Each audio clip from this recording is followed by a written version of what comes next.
we're going to move on swiftly to the second speaker, Théo Aiolfi from the University of Warwick, where he's currently in the process of finishing his PhD, very close now, on the populist style of Donald Trump and Marine Le Pen.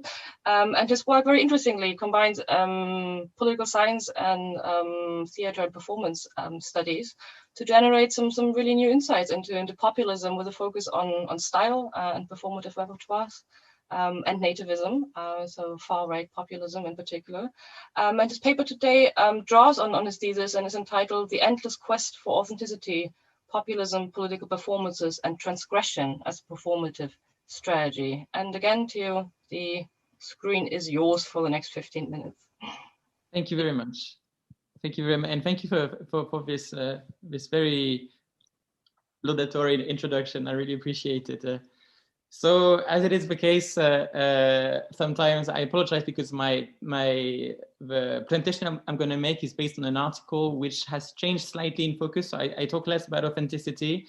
It is also adapted from my thesis, but it turned out that I had to be a bit more narrow. So I'm going to focus a lot more on the concept of transgression on this one. So my presentation for today is called Beyond Flaunting of the Law, Populism as a Transgressive Style. And so, sorry, I'm just going to do that. So the starting point of this is obviously to frame myself within, as Josephine said very well, the kind of performative and theater and performance studies inspired approach to populism. So just to give a bit of context on what the concept of flaunting of the law and transgression have to do with it, I just wanted to do a brief summary of the current situation. So in opposition with the hegemonic stance that many people know of Castmuder's ideational approach to populism, he sees it as a fin-center ideology.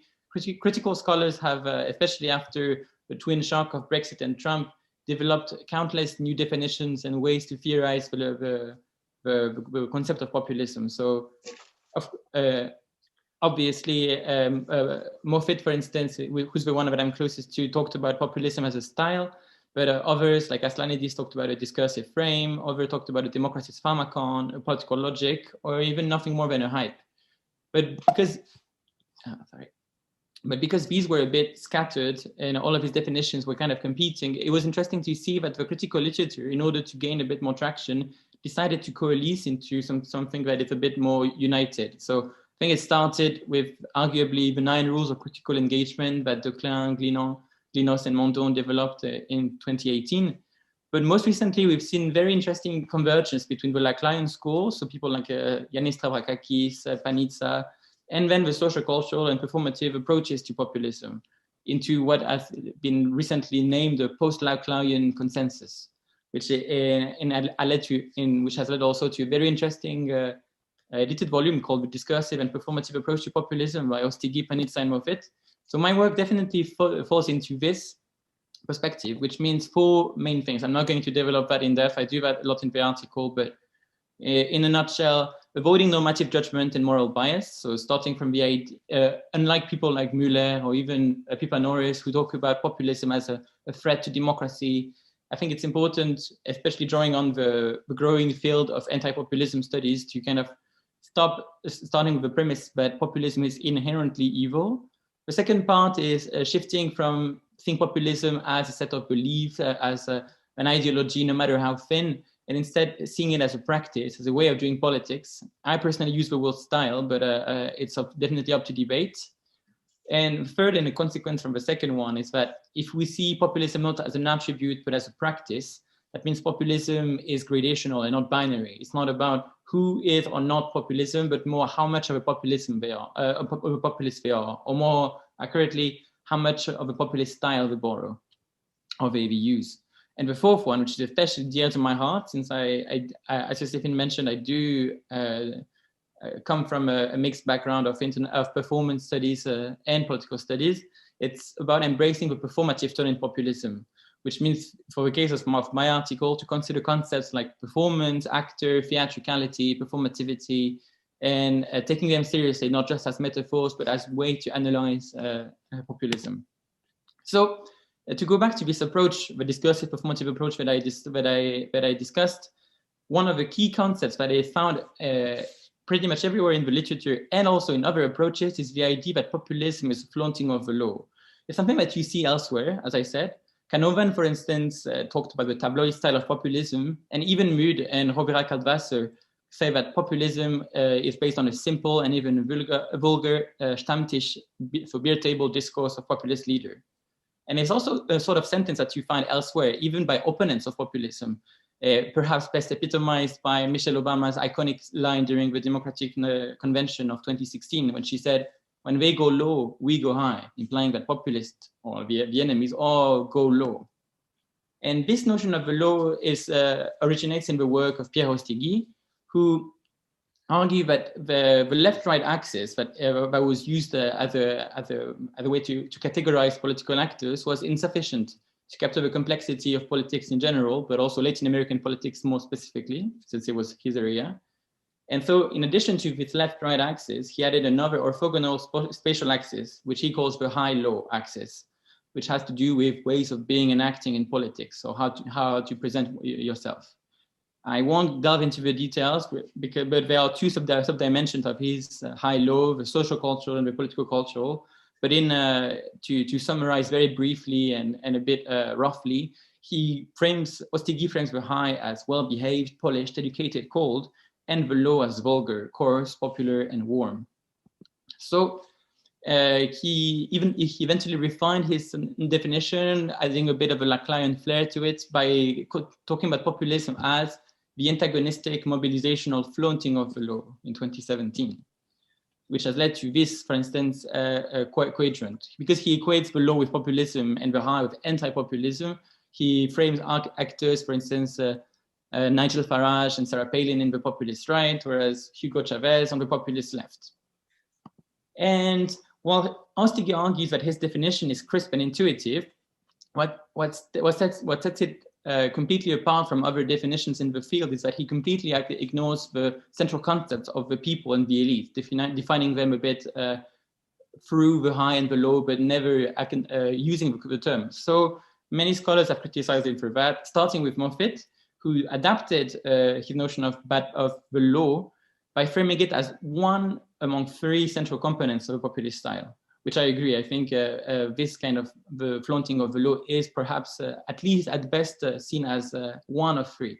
So for him, focusing a bit more specifically on the social cultural dimension, he reframed it as bad manners, that is, a general disregard for appropriate ways of acting on a political stage. And he made the very interesting argument, which goes with a lot of what the previous speaker said on performing ordinariness. So for him, bad manners are a way to show that you're a part of the people. But there is a lot of issues with this concept of the law, or this very idea that populism is the law, and that's why I built all of my articles. So, in order to understand a bit what I mean by it, I think it's interesting to look at why are people flaunting the law, and if you take one step further, looking at the performative purpose of performing the law, the idea is that for a politician to differentiate oneself from the others. It's not like to just appear low. It's appear low in contrast to other politicians. And while I agree that borrowing from the law is indeed the most common and perhaps the most obvious way to distance yourself from others, you don't need to be rude or vulgar to appear different. The only thing you have to do is you have to break a rule that separates yourself from others. And to illustrate this concept, just take the very simple case of Bernie Sanders, that even the ideational literature calls the most populist left-wing speaker in US politics. And what's very interesting with Bernie Sanders is outside of what could be low demonstrations of performances, like emotional appeals, he also calls himself a socialist, which is very interesting because it is a way to differentiate himself from every other politician in the Democrats, which are because in a country like the US, where anti-communism is still very strong, the word socialism is still associated with the Soviet Union, with horrible things which happened during the Cold War. So for him to call himself a socialist is kind of a move that is differentiating himself from others. But more than this, it's not a move borrowing from the law. It's a move actually more borrowing from the high, asking the audience to engage more critically with the word socialist. And beyond even that, what could be framed as only one anecdotal example, another more interesting way to look at it is to consider the very common notion that populists, especially right-wing populists, are simpler than others. And in this very recent article by McDonnell and Nandelli, which I found fascinating, they made a very complex comparative case study of right-wing populist leaders, so Trump, Le Pen, Farage, Salvini, with their counterparts, so Clinton, Macron, Cameron, Conte, I think. I don't remember who was against Salvini. But the point is that in the results, while they show that Trump, for instance, is simpler than Clinton in terms of readability, lexical richness, and difficult words, even if only slightly, not like the massive difference that you would expect. What is fascinating is that Le Pen, Farage, and Salvini, on most regards, are more complex and do not use simpler language than the others, but it's actually the opposite, which begs you to answer, are they really borrowing from the law? The hypothesis they suggest for Le Pen and Farage is that they try to reconnect with traditional older models of politics. For instance, Le Pen, she constantly references Charles de Gaulle, who uses a lot of complicated and complex rhetorical structures, whereas Macron is more influenced by the American style of speaking. So the point is, maybe borrowing from the law is not accurate enough. So the concept I offer as a substitute and as an alternative is the notion of transgression, which is agnostic on this high-low kind of axis. I define it as the violation of a norm of political relevance.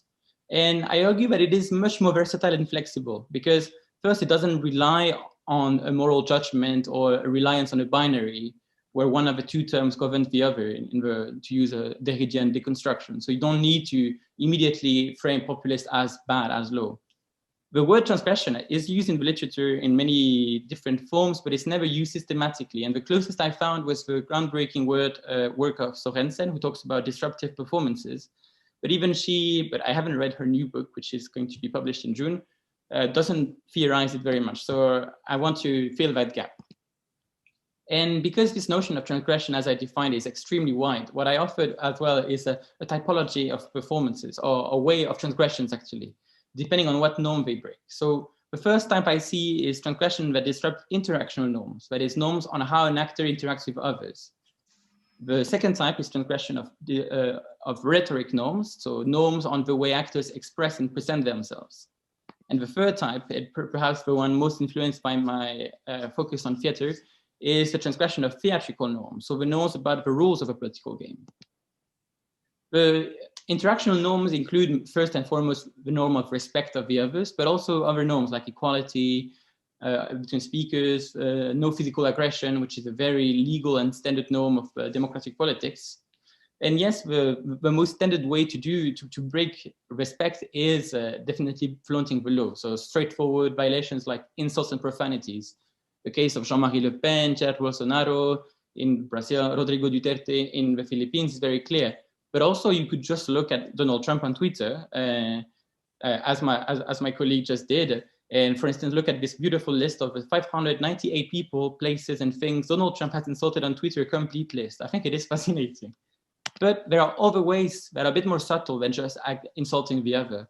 For instance, you can flirt with a line of using aggressive body language. For instance, consider the case of Donald Trump during the town hall performance in 2016, the second debate.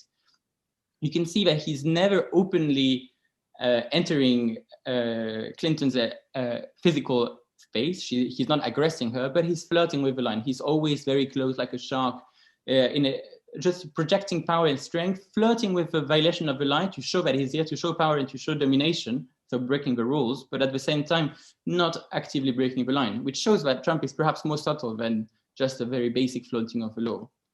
The second and a third bit, for instance, a third way to break interactional norms is for the use of condescension, sarcasm, and innuendos. So consider, for instance, Le Pen during her debate with Macron, where she says, you're trying to play student and teacher with me, but as far as I'm concerned, that's not really my thing. More than a nod or an attack on Macron's professorial style, this was an attack on, and most of the French audience knew that, on Macron's wife, his French high school teacher. So attacking his masculinity, his personal life, his choice, and even his sexuality. where in a kind of under the belt punch that didn't sound like one because it was covered in innuendos. Rhetoric norms are norms of self-expression and appropriate behavior. So we already talked about how the use of simpler language is perhaps not appropriate. So I suggest instead to talk about linguistic differentiation. But there are many other ways to consider the transgression of rhetoric norms. For instance, you can think of using more pathos, so more affective rhetoric. Although it's interesting to note that the type of affect and emotions mobilized are determined by the ideology. So right-wing populism mobilizes nostalgia, loss, fear, pride in accordance to nativism, but not populism per se. And more interestingly, you can look at non-verbal components like gestures, behavior, and fashion. And in a very fascinating article, Maria Esperanza Casulo talks about haute couture in the case of Evita Perón and Cristina Kirchner in Argentina. And she talks about how they use fashion, high fashion, as so high signifiers as a way not to mirror the people, but instead to mirror their aspirations, which checks a lot with Trump, who is often described as a poor person's idea of a rich person. And finally, transgressions of theatrical norms are norms on the very political game. This is a kind of an idea that's a bit more complex, so I won't have time to detail it in depth, but I'm happy to do so a bit later. But it's based on this idea that to perform in politics, you have to, it's a construction that conceals its own genesis, in the words of Butler. So there is a kind of tacit duty from political speakers to minimize the audience suspension of disbelief. And so a transgressive speaker can be self-aware and weaponize this through what I call meta-political comments. So direct references to the theatrical and professional nature of what it's like to be a politician, through the use of ghostwriters, teleprompters, and makeup, which reveals the artificiality and predictability of a political game. Trump does that a lot. When in the debate, he says, look, it's all words, it's all sound bites, or that was a great pivot. So in conclusion, I think transgression is a central performative strategy in populism. It's not a necessary component, but it is a necessary component, but not sufficient. You need to add other things, which I haven't had time to discuss here. Because transgression is not only used by populists, it's also a strategy for other actors, newcomers and marginal actors. So think of drug candidates like Lord Vermin in the UK, in the US, Sir Buckethead in the UK, or even activists like Sea Shepherds that break the norms or transgress when they think the politics do not represent them, which has been called eco-terrorism, for instance. So my point is that the flaunting of the law should not be banished completely. It remains one prominent tool in the transgressive toolbox, but I don't think it should hide all the other more subtle ways populist actors are transgressive. And I think also transgression is central to capture why populism is so chameleonic and multifaceted. Thank you very much for your attention.